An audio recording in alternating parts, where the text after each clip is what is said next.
A സാധനങ്ങൾ വിൽക്കുമ്പോൾ B സാധനങ്ങളുടെ വിറ്റ വില ലാഭമായി കിട്ടിയാൽ ലാഭശതമാനം B by A minus B into 100.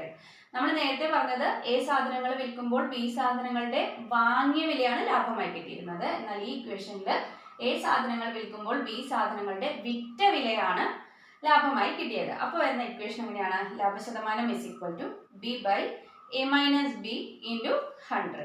അപ്പൊ ഇതെങ്ങനെ നമുക്ക് പ്രോബ്ലം ആയിട്ട് ചെയ്യാം? 10 സാധനങ്ങൾ വിൽക്കുമ്പോൾ 2 സാധനങ്ങളുടെ വിറ്റ വില ലാഭമായി കിട്ടിയാൽ ലാഭശതമാനം എത്രയാണെന്നാണ് നമുക്ക് കണ്ടുപിടിക്കേണ്ടത്. എത്ര സാധനങ്ങളാണ്? A is equal to 10, B is equal to 2. നമുക്കപ്പോൾ ഇക്വേഷനിൽ ഇട്ടാൽ മതി. 2 ബൈ 10 മൈനസ് 2 എന്ന് പറയുമ്പോൾ 8 വരും.